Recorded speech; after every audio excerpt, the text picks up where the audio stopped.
El libro del profeta Habacuc. Él vivió durante las últimas décadas del reino del sur de Israel y era una época de injusticia e idolatría. Él vio en el horizonte la creciente amenaza de Babilonia y esas no eran buenas noticias para nadie.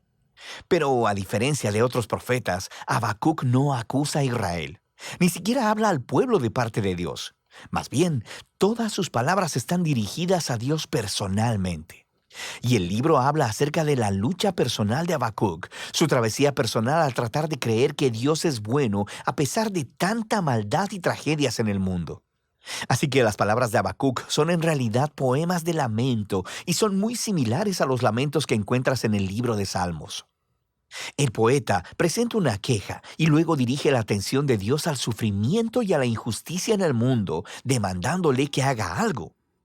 De hecho, saber acerca de este lamento es clave para entender el diseño y el mensaje de este breve libro. Los capítulos 1 y 2 se enmarcan como una discusión que va y viene entre Habacuc y Dios, y el profeta presenta dos quejas a las que Dios ofrece dos respuestas. Su primera queja es que la vida en Israel se ha vuelto horrible. La Torá es ignorada, lo que resulta en violencia e injusticia, y todo esto es tolerado por los líderes corruptos de Israel. Y Habacuc está clamando, pidiéndole a Dios que haga algo, pero nada parece cambiar. Pero luego, de repente, Dios responde diciendo que Él está muy consciente de la corrupción de su propio pueblo, Israel, y que está convocando a los ejércitos de Babilonia para dejar que su justicia caiga sobre Israel. Y de manera muy similar al mensaje de Miqueas o de Isaías, Dios dice que usará este terrible imperio para devorar a Israel por su injusticia y su maldad.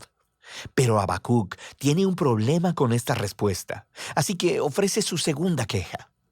Él dice que Babilonia es aún peor que Israel, que ellos son más corruptos, más violentos, que han deificado su propio poder militar, que tratan a los humanos como a animales, atrapándolos como peces en una red. Ellos devoran a las naciones y a los pueblos para construir su propio imperio. Así que Habacuc dice, ¿cómo puedes tú, un Dios santo, usar esas naciones tan corruptas como tus instrumentos en la historia? Él demanda una explicación. De hecho, Habacuc se representa a sí mismo como una atalaya en los muros de la ciudad, esperando la respuesta de Dios que eventualmente llega. Dios le dice a Habacuc que tome unas tablas y un cincel y escriba lo que vea y escuche. Es una visión sobre un momento señalado en el futuro, y aunque parezca lenta su venida, eventualmente llegará. De hecho, Dios dice que el justo vivirá por su fe en esta esperanza y visión. Entonces, ¿cuál es esa promesa divina que Habacuc debe escribir? Que Dios hará caer a Babilonia. Dios dice que la violencia y la opresión de las naciones crea un ciclo interminable de venganza y que Dios usará este ciclo para atraer el auge y la caída de las naciones. Y el hecho de que Dios pueda, por un tiempo, usar a una nación corrupta como Babilonia no significa que Él respalde todo lo que hacen. Él hace responsable a todas las naciones delante de su justicia. Así que Babilonia caerá junto con cualquier otra nación que actúe como ellos. La promesa de Dios es luego elaborada en una serie de 5 ayes que describen la clase de opresión e injusticia perpetuada por naciones como Babilonia.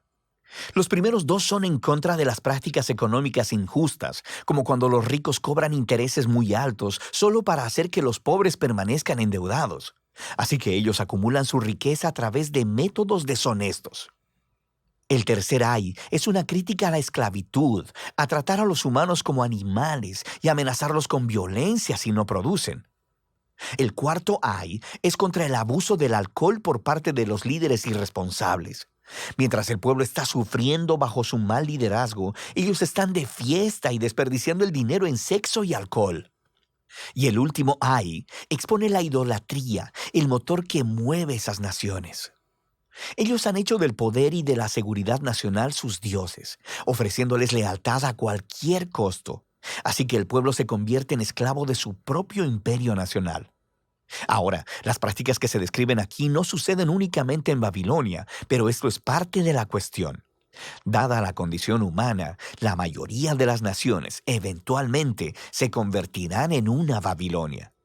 Y así es como la respuesta de Dios a Habacuc en este libro se convierte en la respuesta de Dios a todas las generaciones posteriores, para cualquiera que viva en un mundo gobernado por otras Babilonias.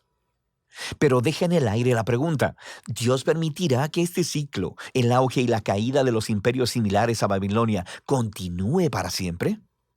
Y el capítulo 3 trata sobre esa pregunta. Se nos dice que esta es una oración de Habacuc, y comienza con Habacuc rogándole a Dios que actúe en el presente, como lo ha hecho en el pasado, haciendo caer a las naciones corruptas. Lo que sigue es un poema muy antiguo. Primero describe una poderosa y aterradora aparición de Dios. Es muy similar a los poemas introductorios de Miqueas y Nahum, y similar a la aparición de Dios en el monte Sinaí, en el libro de Éxodo. Tenemos nube, fuego y temblor.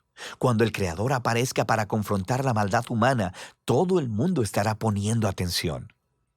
Habacuc luego continúa describiendo esta futura derrota del mal como un futuro éxodo, justo como cuando Dios vino como guerrero y abrió en dos el mar en su batalla contra Faraón. Habacuc dice que Dios traerá su juicio sobre la cabeza de la casa del impío.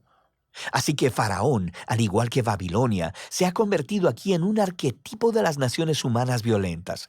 Pero al mismo tiempo, se nos dice que cuando Dios confronte la maldad, Él salvará a su pueblo y a su ungido. Es una referencia al rey del linaje de David. Así que en este poema, la historia del éxodo en el pasado se ha convertido en una imagen del éxodo del futuro que Dios producirá. Él derrotará la maldad una vez más y hará caer a los faraones y a las Babilonias de este mundo. Él traerá justicia a todos los pueblos y rescatará a los oprimidos y a los inocentes.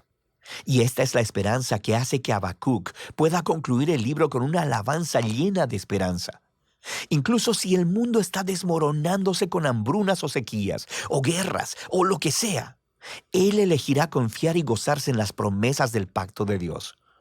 Así que Habacuc, hacia el final de su libro, se convierte en un ejemplo resplandeciente de cómo el justo vive por la fe.